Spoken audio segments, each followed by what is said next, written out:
We are honored to be part of this community because we help donors manage their intent. And because we're here, it really is an honor to serve those donors.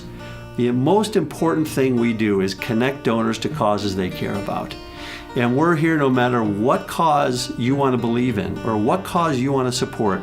We're here to make sure that that investment is made not only now, but forever. If the Bartols were standing here today, I would first get on my knees and thank them, not only for myself, but also for all of my colleagues who've been rewarded with this wonderful award. The African American Initiative started because Dr. Anna Jolivet had this idea of working with Clint, maybe, and they were approaching me about getting involved with them. And it kind of evolved out of some other African American initiatives throughout the country as well. We just thought this is a prime location and the need is great here in Tucson.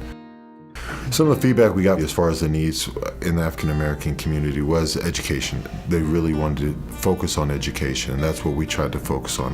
From the very beginning, we wanted to make sure this was a community effort. It wasn't something driven by the Community Foundation or driven by us, the board members of the initiative. We wanted to make sure this was driven by the community, desired by the community, and we addressed the needs of the community.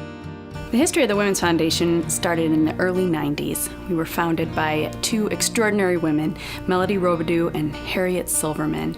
And our mission is simple, to foster equity and opportunity for women and girls.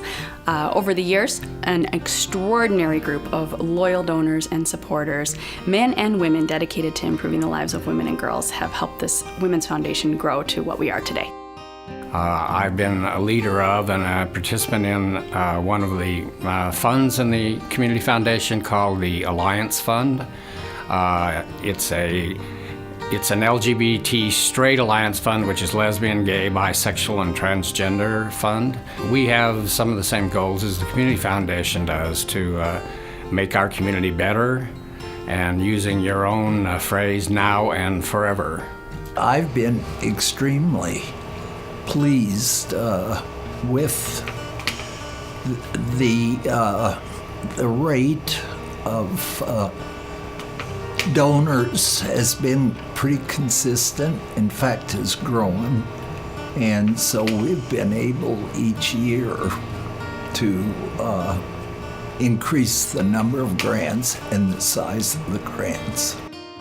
Handy Dogs was founded over 40 years ago by a woman named Alamo Reeves, and Alamo was a pioneer in the field. It was a time when service dogs were trained to help people who were blind or had hearing impairment, but not mobility issues. The endowment fund was initially started when Alamo Reeves passed, and she left her legacy to the community by leaving an endowment fund to be able to support Handy Dogs through its life. So, my name is Nina Sayovitz, and I welcome you to AHO. I'm the director of AHO Center for Sustainable Agriculture, and we've been growing food and educating the community about food since 2008. We have been, through the partnership, through the AHO Regional Food Partnership, supporting and creating exactly that. And what's amazing about the AHO Regional Food Partnership and the entire community of AHO is we have come together, different organizations with different resources, different strengths, different visions have come together in a common vision to turn AHO from a food desert into a food oasis. We're actually in our 6th year of doing that with a huge support from the Community Foundation, and we are grateful every day when we come here and see this. Literacy Connects is an organization very community-based, funded by the community to provide literacy services to people of all ages. It was formed in 2011. And the Community Foundation was very, very influential in our creation. Literacy Connects is the result of a merger of 5 different organizations. And it's really because the Community Foundation started that Literacy for Life Coalition and got all the literacy organizations together along with other community partners to really focus on literacy. And it was time for the coalition group then to look at how would we sustain this. And as we struggled with that issue, the idea of merging the groups together became the logical next step.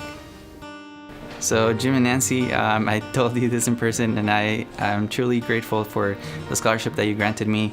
If it wasn't for you, I wouldn't be where I'm at right now. I wouldn't have been able to get my degree in engineering, and I wouldn't be doing what I love to do, which is doing civil engineering work. So I'm truly grateful. Well, Social Venture Partners started in 2006 in Tucson. It was the brainchild of Helene Levy and Steve Alley. And when Steve Alley was at the Community Foundation for Southern Arizona, they brought it to Tucson. It's actually part of an international network. They brought it to Tucson because they thought it would be a new way for people to engage in philanthropy. Igor was an impressive singer, an impressive artist in the history of opera singing and opera performance. He spent a good deal of his life living here in Tucson, teaching and continuing to bring along the next generation of singers. Igor certainly had very good friends and very good stewards of the Igor Gorin Award in selecting DJ and Ursula. They are extremely passionate. They remember his work fondly. They understand his vision. They know how difficult it is for young singers to make their way in the world. And I think they also just love what they do.